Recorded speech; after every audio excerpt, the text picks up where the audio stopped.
Hello, everybody. This is Robyn O'Neill. This is my podcast, Me Reading Stuff.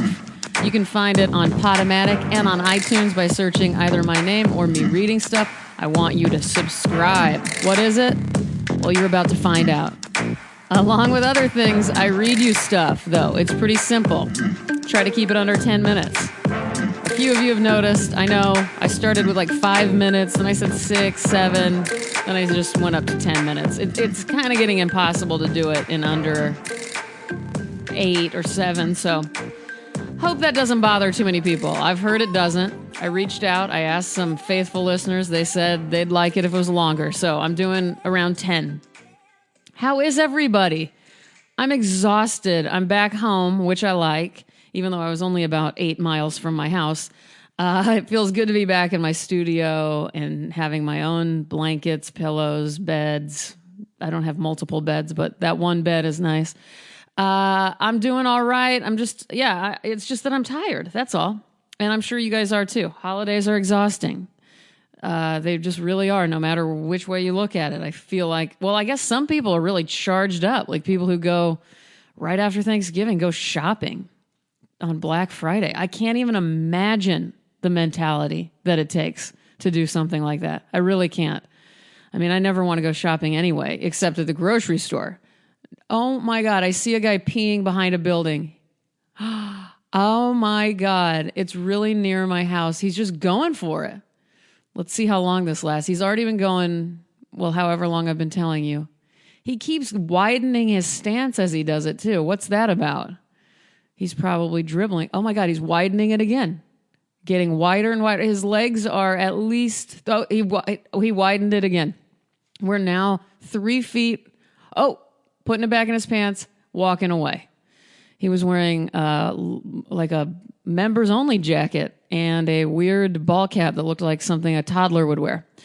All right, sorry for the distraction, but that was interesting. The widening of the stance. Let me know, fellas. Is that something you got to do? You got to keep widening that stance as you urinate on a wall? I don't know. All right, let's get to business. Today, I decided I was reading more of the Kenneth Fearing book that my friend Matthew got me. Remember, it's from the American Poets Project, from Library of America, which is my favorite publishing company. And I read another one that I wanted to read to you really badly, so I'm going to do that. I know I just read Kenneth Fearing like a week ago, but who cares? I'm in charge here.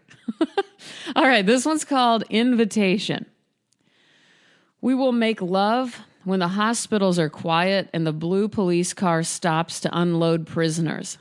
We will sleep while searchlights go across the sky. We will dine while the down-and-out actor shakes hands cordially in an uptown bar. We will be alone. We will go to the theater. We will be drunk. We will die. And there will be 1,000 lovers on the bus stops. They will find the suicide lying on the floor in a furnished room. It will be morning when the old men are dreaming in sunlit parks. It will be night when the movie heroine smiles through perfect tears. Night when the cashier is blackmailed and crowds are muttering in the square. Night when a girl walks with head turned back to watch the shadows following through dim streets. It will be night when the judge drinks with the salesman and the lady novelist bares her soul. Night when we laugh. It will be night when pleasure turns to agony, agony to terror, terror to rage, rage to delight. It will be morning when we forget. It will be morning when the air grows warm and we read the news. Here we will be invited by thundering feet, desolate faces, laughter, cunning eyes, eyes bright with love, lips tightened in pain. Here we will be urged by reality, confused with dream. We will be urged by the hunger of the live, invited by the relentless purpose of millions. Here we will be among the living and dead. With the millions, we will know this and we will forget. We will be aroused. We will make love. We will dream. We will go through endless streets. We will smile across the room. Damn it. I love it. I love it. I love it. I really love it in so many ways. I'm going to read this one part again. It will be night when pleasure turns to agony, agony to terror, terror to rage, rage to delight. Jesus, I just keep throwing my book. I apologize. I like it. I physically feel things. I can't help it. That reminds me, the thing about that is it crystallizes this sort of visual thought that I've had really my whole career as an artist.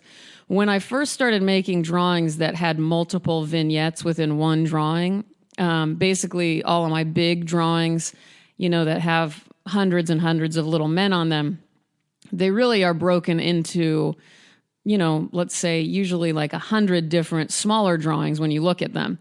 And that's kind of how I worked them. Well, so that was inspired by, I was living in Chicago and I lived in a high rise. I lived on like I think 18th or 19th floor.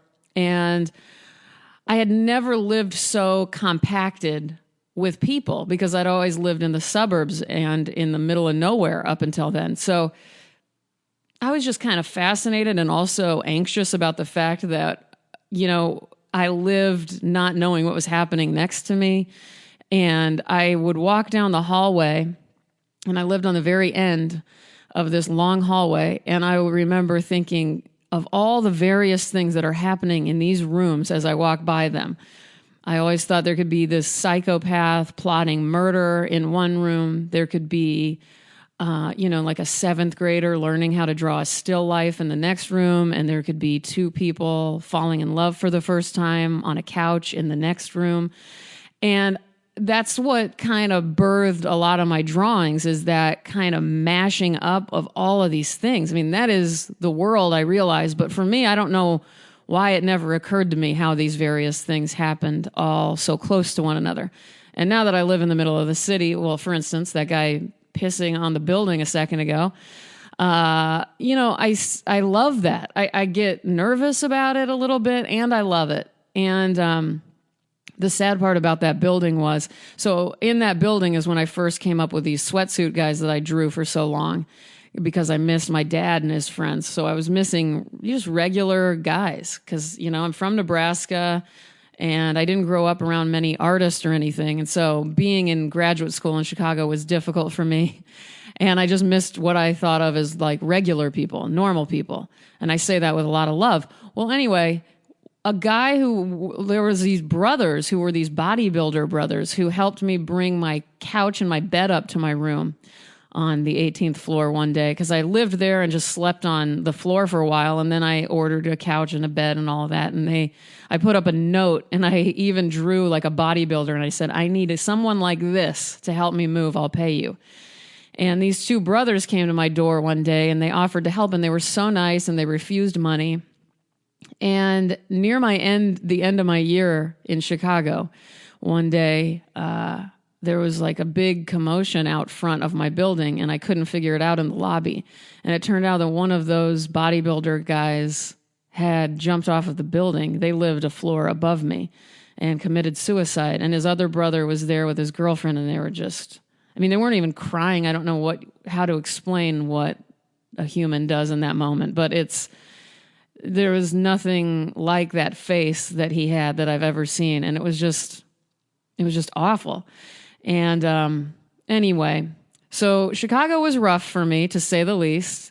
That's when all of my drawings stopped being funny and started to have a lot of death in them after I saw that. Because then I walked outside and saw the body shrouded with a sheet. And there were days that this maintenance guy named Dragon, I don't know why his name's Dragon, but it was. He was trying to hose off the blood, and all of that wouldn't go away. It was awful. It was just the saddest thing I've seen. I realize people see sadder things, but for me, that was the top of the list. Oh my God, it's 9 minutes and 30 seconds. I gotta go. Boom, we're done. Now go about your business, do something incredible. Deal? I would love it if you did something incredible today. Keep me posted. I'll talk to you all on what day? Thursday. Thanks for letting me talk that out. I'm in a very sleepy state, so I don't really know what I'm doing right now, but hopefully that all made sense.